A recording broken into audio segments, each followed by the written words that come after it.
هنعمل احلى كريب ستريبس كريسبي في البيت، طعمه احلى من المطاعم. بس قبل ما نبدأ ما تنسوش تصلوا على النبي وتعملوا لايك واشتراك في القناة، ما تنسوش تكتبولي وصفات عايزين نعملها لكم. واول حاجة هجيب صدور فراخ واغسلها كويس بالمية وملح وليمون وخل، وهقطعها شرايح بالسمك اللي انتوا شايفينه ده، وبعدين هقطعها بالطول بقى كده زي ما انتوا شايفين. وطبعا تقدروا تتحكموا في حجمها زي ما انتوا عايزين، ممكن تعملوها صغيرة شوية او رفيعة براحتكم. هقطع بقى الكمية اللي معايا كلها.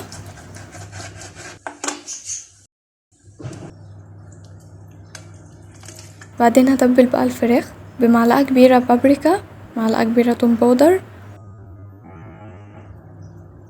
ومعلقة صغيرة ملح، ومعلقة صغيرة فلفل اسود. وهقلب بقى الفراخ كويس علشان كل حتة يجي عليها من التتبيلة.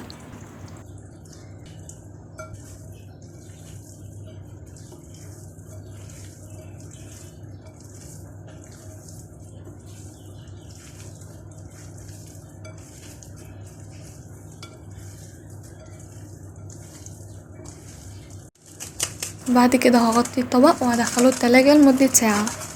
بعد كده هنعمل عيش الكريب في الخلاط. اول حاجة هضيف كوبايتين لبن، بعدين هضيف عليهم 6 معالق كبيرة زيت، ورشة ملح، ومعلقتين صغيرين سكر، معلقة صغيرة خل، وكوبايتين دقيق، وبيضتين. وبعدين هضربهم بقى كويس في الخلاط.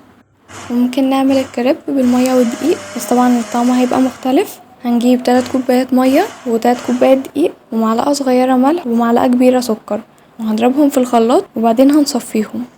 بعد كده هنجيب طاسة تيفال او اي نوع مش بيلزق فيه الاكل، وهنضيف شوية زيت صغيرين خالص، هندهنهم كده بالفرشة بحيث ان هما يتوزعوا. ولما الطاسة تسخن هنضيف من الخليط اللي احنا لسه عاملينه شوية، ولما يستوي من تحت هنقلبه على اليمة التانية. بعد كده هنعمل خليط التغليف، وهو كوبايتين دقيق وكوباية نشا، معلقة صغيرة بابريكا، توم باودر، وملح، وشوية فلفل اسود، ونقلبهم كويس مع بعض.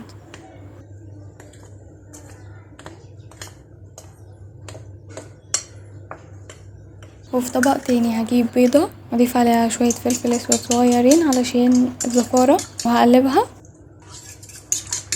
وبعدين هضيف عليهم كوباية مية ساقعة وهقلبهم كويس. وبعدين هضيف عليهم 6 معالق كبيرة من الخليط اللي انا لسه عاملاه.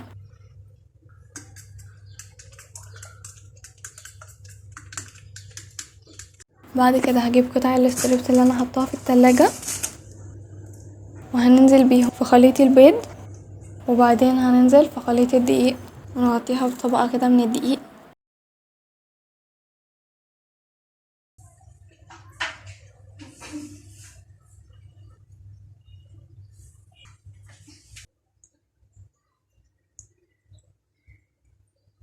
وممكن ندخلها نص ساعة في التلاجة او نقليها بقى على طول في الزيت. هنخلي الزيت سخن على درجة حرارة متوسطة، وهنقلي الستريبس لحد لما ياخد لون ذهبي، ونطلعه على مصفى علشان ما يشربش زيت.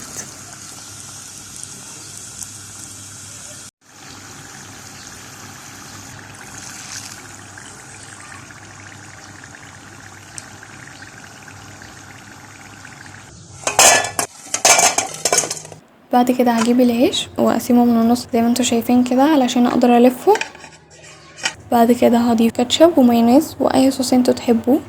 بعد كده هضيف قطع الستريبس، وممكن تحطوها سليمة زي ما انتوا شايفين كده، او تقطعوها مثلا على مرتين او 3، وانا عملت الطريقتين. بعد كده ضفت عليهم شوية بطاطس وشوية فلفل الوان كنت مقطعهم، وكمان ضفت شوية بصل كنت مقطعها صغير خالص، وممكن تضيفوا اي نوع جبنة انتوا بتحبوه. بعد كده بقى هلف الكريب وهحطه على الجريل ياخد لون من اليمتين، وبس كده. عايزاكم كلكم تجربوه وتكتبولي في التعليقات رأيكم، واشوفكم الفيديو الجاي. سلام.